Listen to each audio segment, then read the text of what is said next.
Welcome to the Draknek and Friends official podcast, where we peel back the curtain on puzzle games and the people who make them. I'm Seren, the producer at Draknek and Friends, but Alan is not here today. This is a special bonus episode.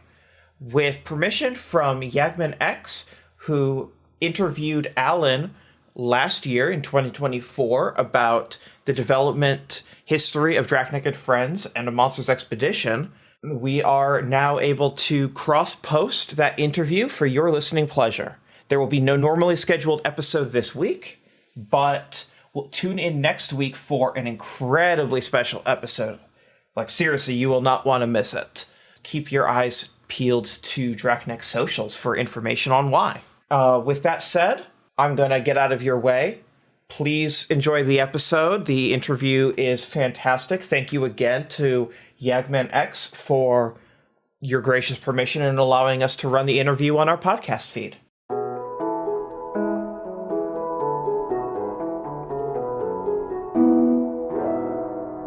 Today we have a very exciting game dev interview, and we're doing it as part of the Cerebral Puzzle Showcase.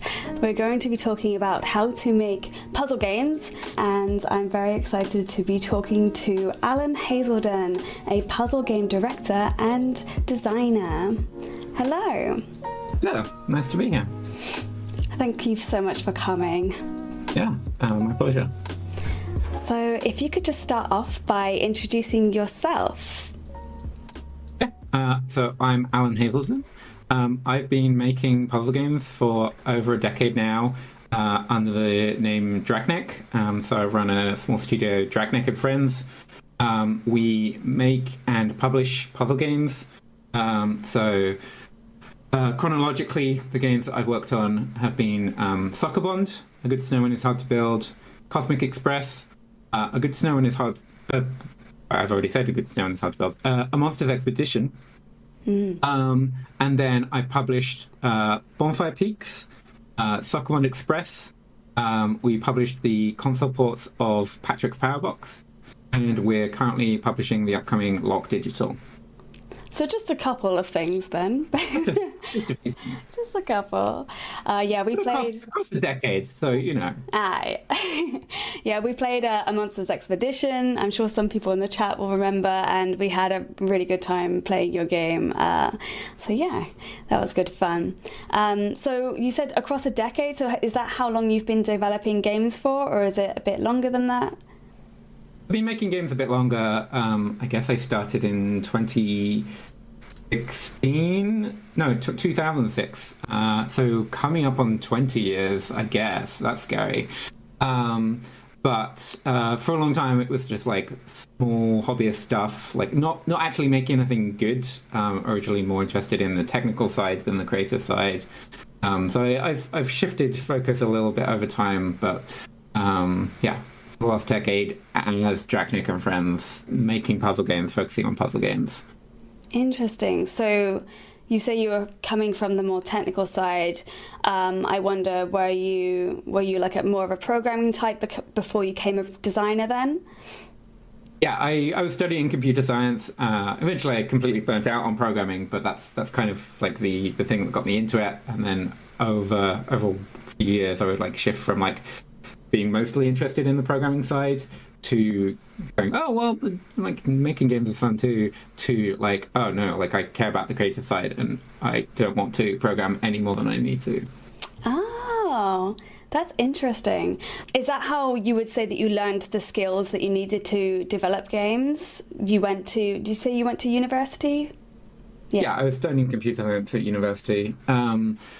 Yeah, I mean, so there was a game design society at the university I went to, actually. So that was like, there was a lot of great people there. It's a great vibe and like lots of very supportive people helping each other learn skills and the like. And yeah, I kind of just cut my teeth by making a lot of tiny bad games. Always fun. Has to be done though. Yeah, you can only learn by failing. What kind of got you involved? I want to know, why did you go to university to study programming for games? Well, I didn't study games programming. I was just generally studying programming comp sci. I mean, I was already interested in programming. Like I was using Linux. I was making websites. I was programming in Perl. So like going to study computer science was kind of like the next logical step. It wasn't like, oh yes, I'm super excited about becoming a web developer, which is what I went on to do after graduating. But it was more just like, oh, I like programming. This will probably be interesting, and it will probably be a sensible thing to do at this stage of my life. Yeah. So you went from uni to web programming or web developing, and then how did you get into games from there? I picked up games at university before I was a professional web developer, but it was just like a part-time hobbyist thing. And like I guess the way I transitioned to making games as like a priority was just not enjoying web development and finding game development way more creatively fulfilling. And so I was not having a good time at my day job. And my friend won a trip to Florida, and it was like a month before the Game Developers Conference was happening on the other side of the States. And so I was like, well, I've met a lot of people in the UK. They say GDC is a great time. I guess I could either just take this free trip to Florida and then come back to my day job, or I could quit my day job and go take this trip that has free flights and then also go to GDC. And I figured I would just make games until I ran out of money. Like I was not trying to make games professionally at that point. Yeah. I was partway through making what would be my first big commercial project, Soccer Bond. And I think at that point I was planning to sell it, but I didn't have an expectation that selling it would give me enough to live off. But I figured I had savings, I could focus on that, finish it up, release it. And even if it made no money, I would be able to live off savings for a while, maybe make another game. And in the end, I managed to live frugally and extend my runway bit by bit. And yeah, instead of making games until I ran out of money, I just kept making games. Wow. It was initially just very much like, oh, I'm making this as a creative thing, and it's not a business. Yeah. Yeah. So, yeah, I guess you took a shot. You just took a chance and step by step, day by day, month by month, just saw what could happen. That's quite inspiring. Thanks for sharing that with us. You've already talked to us about some of the games that you've made, but is there one or a couple that you're extremely proud of, and why is that? Yeah, I mean, the one that's probably like turned out the best and like I feel like is like really approachable and great, and like I was like, oh, if you want to play one game from me, it's like the best quality bar that I can hit.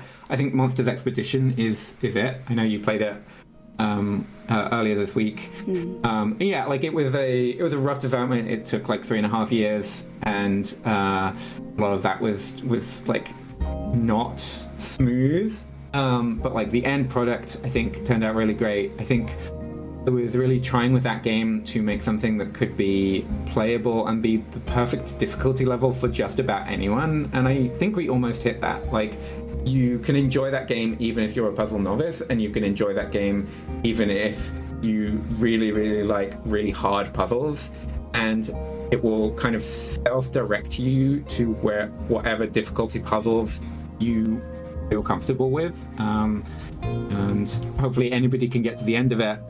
But if you want harder challenges, there's a lot there buried under the surface in the secrets. Yeah, super proud of how it turned out. Yeah, I would say you've definitely, you've managed to achieve with that, because we were talking before the stream. I'm not usually a puzzle player, and I thought I wouldn't do very well, but I seemed to be breezing through it not at an easy pace. I definitely got stuck on a few times, and chat had to help me out, so thanks, chat. I think what I loved about that game so much playing it was you had hidden areas that you would just organically find by like understanding new mechanics, like pushing off the rocks, or sometimes I would do something I wasn't even aware of, and then all of a sudden I'd find a whole new area of the map, and oh gosh, I love that. It seemed like such a small little place at the beginning, and then so yeah, you did a very good job with that game. sorry to hear about the rough development, but yeah, you nailed it at the end, so that's something. You've already talked a little bit about Draknek and Friends, but can you tell us a bit more about what Draknek and Friends is, who you are? Yeah, so right now it's 3 people. There's me and then 2 other people who are part-time. So I've got Seren, who's the producer at Draknek. She's been on board since the tail end of Monsters Expedition development. And she helps with a lot of the practical stuff like getting games localized and getting games on consoles and dealing with all the bureaucracy there. And then we've also got Mari Nolan. Since the last couple of months, she's come on and she's the studio manager. And so she's helping with a lot of the other bureaucracy. She's been a great asset with Cerebral Puzzle Showcase. It would not have happened this year if she hadn't been around to help make it happen. But yeah, so it's just the 3 of us. We try and punch above our weight in terms of like making games and publishing games that it's not obvious that we're such a small team.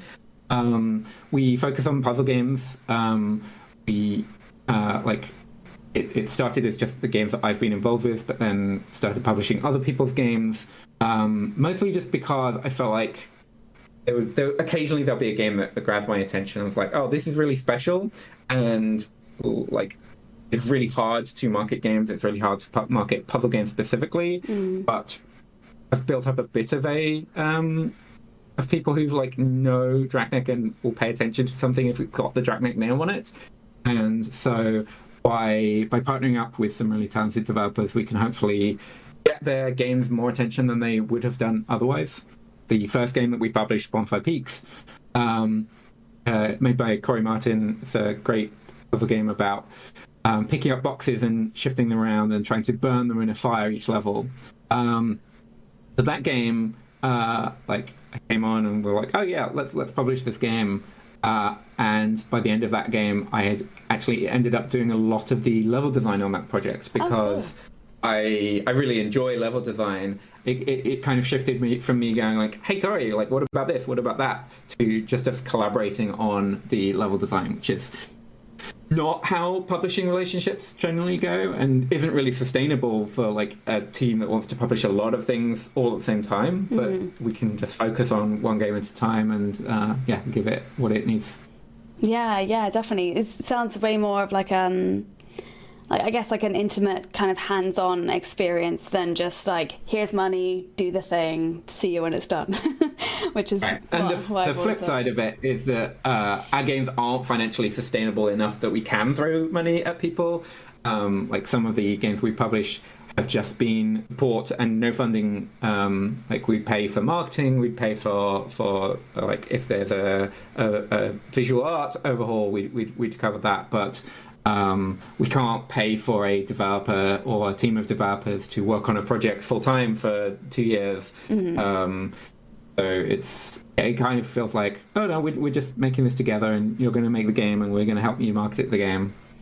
Good, yeah. I mean, and that's really helpful, especially to an indie developer who might be working solo or just with like 2 people, because marketing is a whole beast that takes so much time away from development. So even just having, being able to pass that off to Draknek and Friends, I'm sure is extremely useful for them.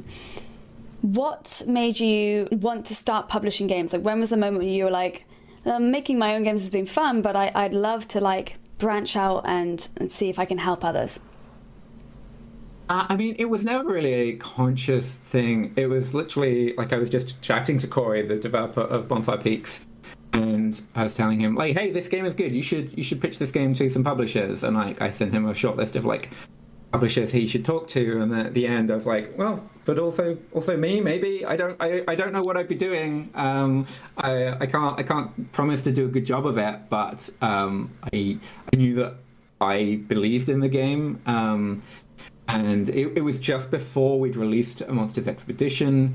I didn't really have time to be thinking about like publishing something, because we were still in the weeds of finishing that game, but it was just like, oh well, I think this game could be good. I think that I could help the Draknek name would mean something to, and that people who are fans of my games would be a fan of his game. And so it was less that I was like, oh, I want to become a publisher, or like, oh, I want to shift my focus in this direction, and more just like, oh man, this game is good, I wish it could get more visibility. I guess I could help with that. Yeah, so it was very organic. I mean, it sounds like the same way that you got into game from web stuff. It's very organic, just step by step. Okay, yeah, I can see this. Makes sense. What do you look for when you look for games that you want to help publish? Is it something, I don't know, do you actually go out and do that, or do you just wait for these conversations to happen with people that you know? Yeah, I mean, I've never been in a situation where I'm like, oh, we really need to find a game for Draknek to publish. It's always just been chatting to developers who I already know, and then something at the back of my mind will go, this game could be perfect. Yeah, I've already talked about how I went with Bonfire Peaks or Soccer Express. That's actually a really weird story. So I made a game called Soccer Bond, and I made a game called Cosmic Express. And then back in 2019, 2020, somebody just posted a link to an itch game, a game on itch. And I played it and I was like, oh, this is really cool. And it's riffing off those two games that I made. And it was a developer I was already aware of. He'd made some cool games. I was like, oh, this is really cool. I could see how you could expand this game. And so I just sent him a DM saying like, hey, this game is really cool. It's a blend of my games, but in a way that I would never have thought to combine them myself. And I was like, hey, have you ever thought about making this into a bigger project? And so, yeah, like we were just like, he was like, oh, well, I thought about it, but I don't know if I could justify spending all the time on it. So like, okay, well, let's talk and see if we can make it worth the time. So like that's the thing where like anybody else posting a jam game, like it's not going to go anywhere. But because I happened to see it and because it was specifically riffing on my previous games, that I responded to it in such a, man, I wish I'd thought of this way. It's just like, okay, let's try and make this bigger. It's kind of like, it's nothing tangible. It's nothing that's like, oh, well, these are the three things you need to be published by Draknek. It's more like just be in the right place at the right time, have a great game, and yeah. Well, and a game that resonates with you and the type of games that you make, the type of puzzle games that you make. Yeah, exactly, yeah. And also, I think one of the things, so how you picked up that game on itch, like it's so important to just make your game visible somewhere, even if it's itch. Like it doesn't have to be Steam, because you never know who could see that game. Yeah, that sounds good. But let's chat about puzzles. So I want to know what drew you toward creating puzzle games specifically. Yeah, so it wasn't really a conscious thing, but like I'd made several small puzzle games for game jams. My first big commercial game, Soccer Bond, was a puzzle game. And then after Soccer Bond finished, I kind of burnt out on programming. Like I did half the puzzle design for that game, but I did all of the programming. And I kind of just burnt out on programming. But it was around the same time that Stephen Lavelle released a tool called PuzzleScript. It's still available. It's at puzzlescript.net. It's a free web-based tool for making grid-based puzzle games. And it's a tool that you can use, and it doesn't feel like programming. It's kind of just like a bunch of find and replace rules. It's kind of like visual scripting, maybe? It's not visual. It is text, but it's a very visual type. Like it's very simple. Like a line of text, a rule of the game will be find this situation and replace it with this situation. Okay. So it's not visual, but it kind of could be. And I just had a really, really good time making games in PuzzleScript. I would like make them in like a couple of days or a week or a month. And over the course of like a year or two, I made like a dozen nice, small, free puzzle games with that tool. Wow. And it was kind of a self-perpetuating thing of the more I used PuzzleScript, the better I got at PuzzleScript design and the kind of puzzle design that would fit into that space. And so I got better at that, and then it was like, oh, well, I'm only having the kind of ideas that could be made in PuzzleScript. But that was a tool that just let me make a lot of things and level up my skills in that area very quickly. Got you.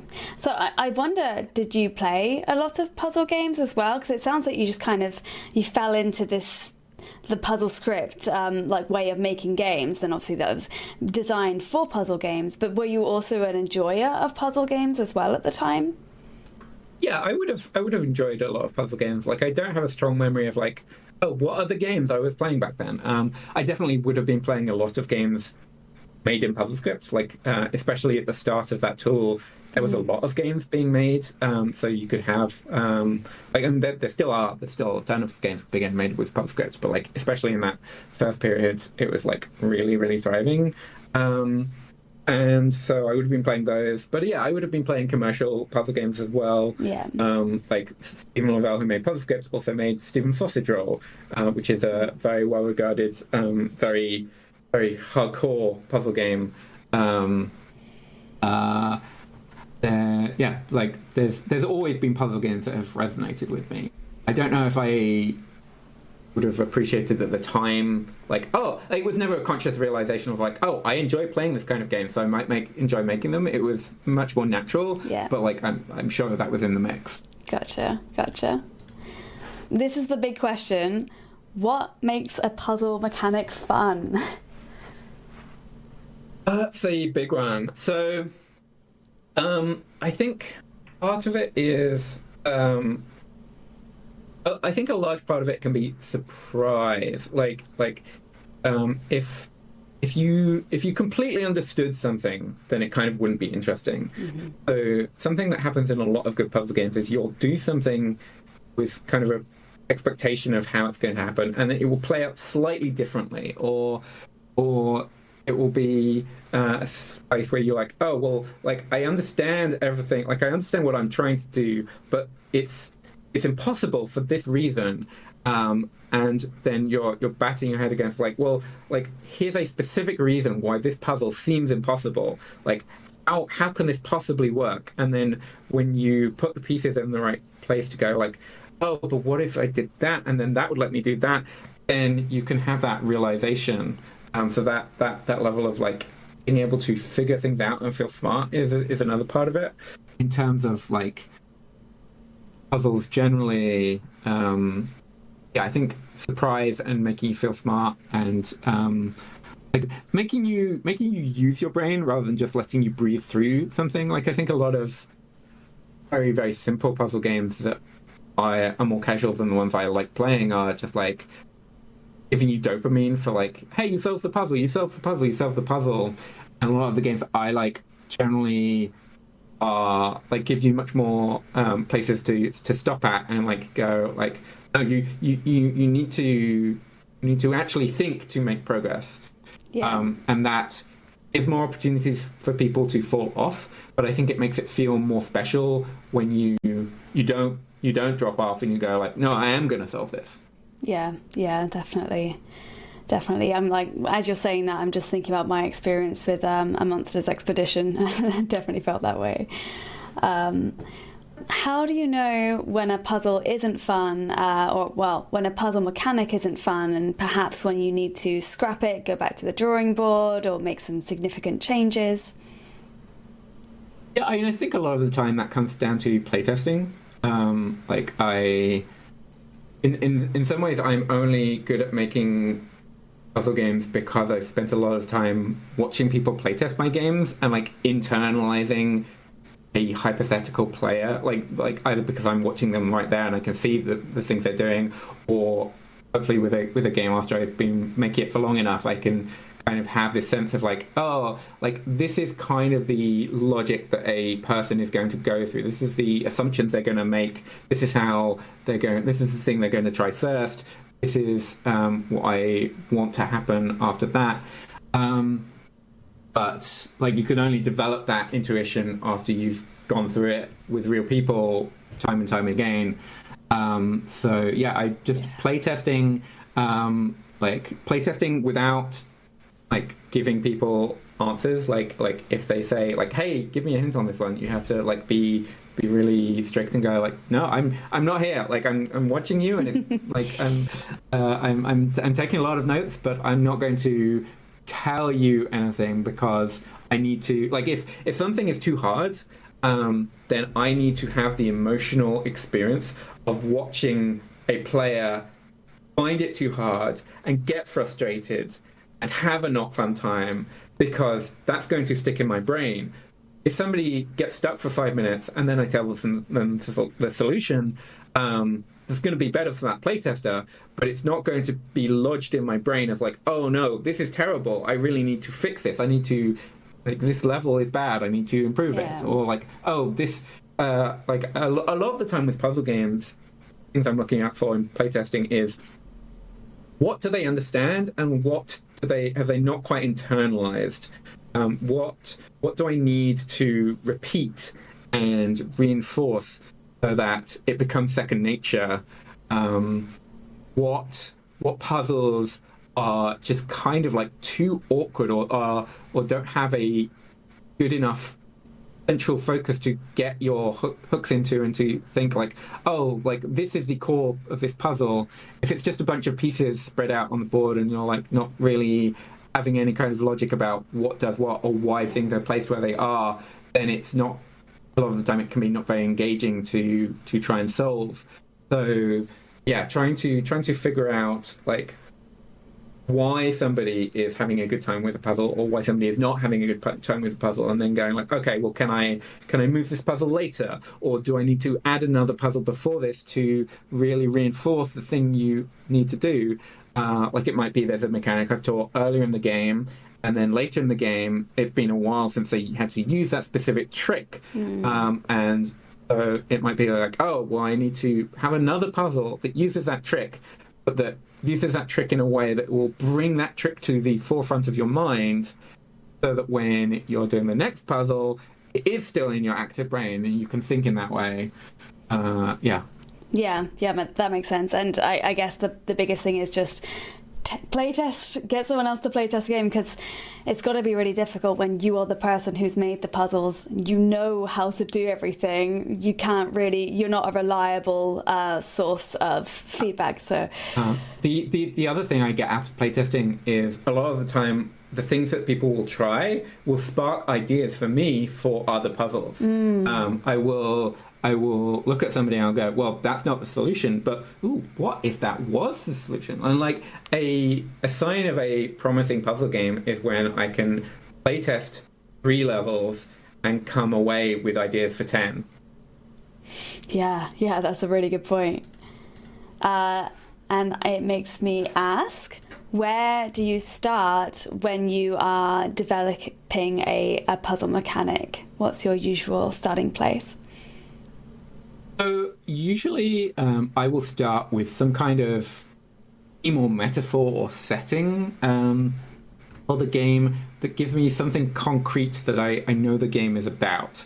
So for Monster Expedition, the original idea was just like, oh, like this shape of a cylinder that can be pushed end on end or along one axis, but on the other axis it can roll. Like that felt like, oh, there's something there. Like I was thinking like, oh, are these barrels? But like that shape. And then I was chatting to Benjamin Davis, who I'd made several other games with at that point. He was like, oh, what about trees? What about logs? And so, and we were also, actually, it happened both ways, I guess. I had that idea of that shape as an interesting shape.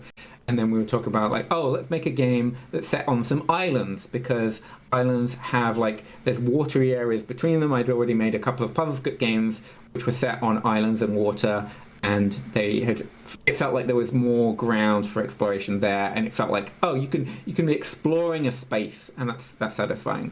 So okay, islands, like trees, that shape of the logs, and then I was like, okay, well, this game is about islands and trees and logs, and at that point, it's like a very concrete metaphor for this game. And I can think of it very physically. Like, okay, what would happen when this log, which is oriented in this way, interacts with this log, which is oriented in another way? And I would just like play it out in my head, like, okay, well, what do I expect to happen? If I've got a log that is upright and something rolls into it, I would expect that the thing that rolls into it stops there, and the log that was upright falls over. And just having that physicality let me think about that game and think about the edge cases of that game in a very practical way. It wasn't that I was coming up with this perfect set of puzzle mechanics and then trying to find a theme that matched them. It was very much like the world and the setting came first, and like the pieces came first, and then what they do when they interact is based on what they are. I try and use the theme of the game as like this primary thing, and if I can answer design questions of like what should happen in this specific instance by going back to like thinking about what the gameplay elements I have are, then I think that makes it easier to design, but it also makes it easier for players to understand what's going on and for them to onboard into the game. Yeah, it sounds like it would be a really good way of keeping the game nice and cohesive in like a wide array of things as well, like the narrative too. Yeah, that makes a lot of sense. I wonder if you could share with us maybe you've made mistakes in the past. Well, of course you have, everyone has when designing puzzles, but perhaps any mistakes that you made more than once or that you've noticed other puzzle designers make. What could you share with us? Yeah, I mean, I think it's a mistake is very easy to make with puzzle games is to make it too hard or too obtuse and like feel like, oh wow, this puzzle is amazing, it's got so many moving parts, it's great, and then when players start interacting with it, then they just bounce off because you've made something that's just too hard, too convoluted. Yeah. And so trying to constantly be coming back to like, okay, what's the play experience like? How do I make this more approachable? What are the things I need to teach better? What are the things I need to reinforce? What is the most challenging and the most rewarding part of designing puzzle games for you? I mean, the most rewarding part is just getting to watch people play them. Like finishing something, having it out in the world, and having it be a good thing that people react well to, that people get enjoyment from, that people have the experience I want them to have with. It's just a delight. If I could just skip from the start to the end of a project in the snap of fingers, that would be fantastic. I guess one of the things that I have never done a great job is marketing them, and like it's not my happy place, and so it's something that like a very common story with indie game development. It's like, oh, I'm enjoying making this game, I'm not enjoying marketing this game, so I'm just going to make it and I'll forget about that side. And that's been tricky now. I've pivoted to doing more publishing, where with a game that I'm making, it's kind of fine to just make it and go like, well, I'm just making this for me, and it's fine if it doesn't find a really big audience. But when I'm helping other people with their games, you can't really make the same trade-off, because like they didn't agree to having you half-ass the marketing side, and it's still not really Draknek's strength. But I think we're getting better at it. Yeah. I mean, Cerebral Puzzle Showcase is also definitely helping with marketing as well. So, yeah, I'd say you're doing pretty well. Yeah, I mean, I feel like Cerebral Puzzle Showcase, its goal is to push puzzle games generally, not to sell copies of our own games or to build up our own stature. I feel like it does a good job of building up our profile with other indie devs. I feel like most people who are just looking at Steam and going, oh, here's a puzzle showcase, like, aren't really paying attention to who's organizing it. And that's fine. Like, that's not really what we're trying to do with it. Cerebral Puzzle Showcase is really just like, hey, there's so many good games that like a lot of people on Steam don't identify as puzzle fans, but like would play a puzzle game, have played many puzzle games. They just don't identify them as puzzle games. And so having a event on Steam where we can show a bunch of games, and it includes Outer Wilds, and it includes Storyteller, and it includes Viewfinder, and Samarost. And have them go like, oh, well, I liked all of those games individually. Oh, is there a through line there?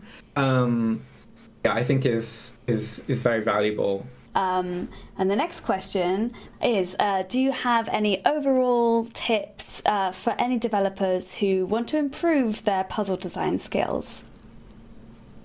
Yeah, I mean, primarily just make a lot of puzzle games. Like I vouch for puzzle scripts like forever and ever and ever. Like it lets me make small puzzle games and just iterate quickly and make a puzzle game and release it, and make a puzzle game and release it. So yeah, just like make a lot of stuff quickly rather than trying to make your magnum opus.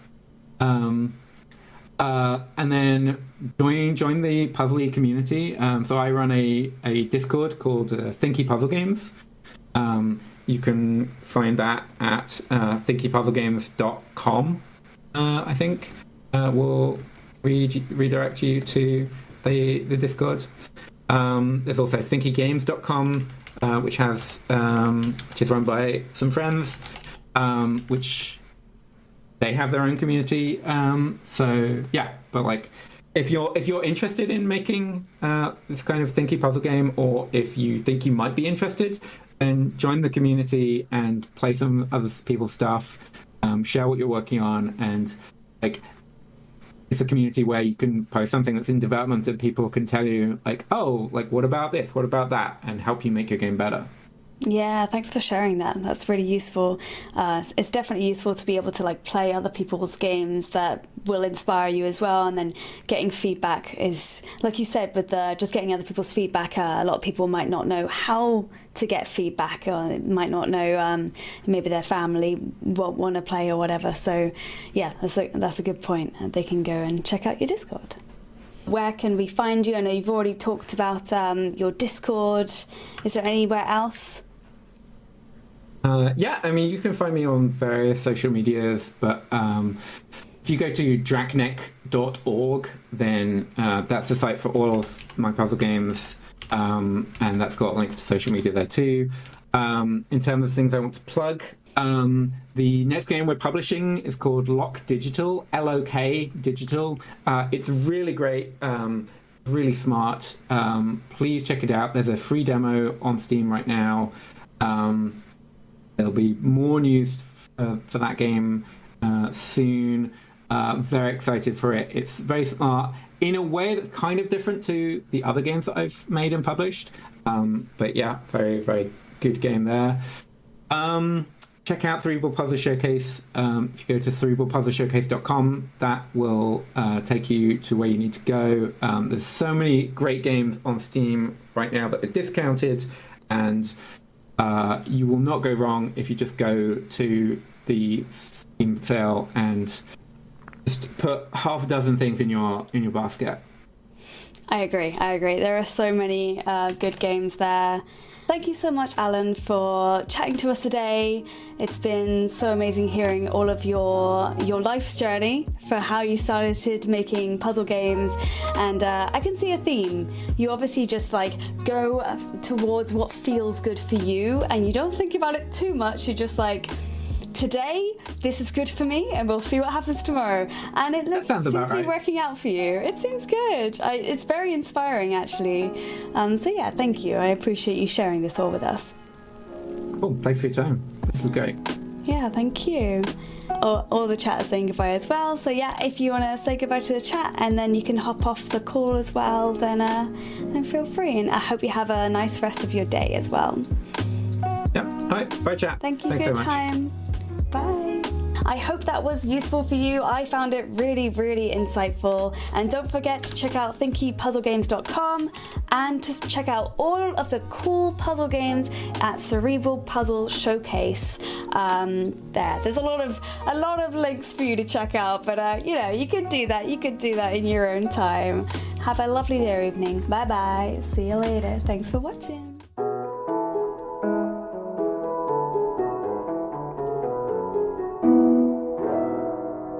Thank you for listening to the Draknek and Friends official podcast. Our music is by Priscilla Snow, who you can find at ghoulnoise.bandcamp.com. Our podcast artwork is by Adam DeGrandis. Our podcast is edited by Melanie Zawodniak. Please rate and review us on your podcast service of choice, and be sure to tune in next episode for more interesting conversations.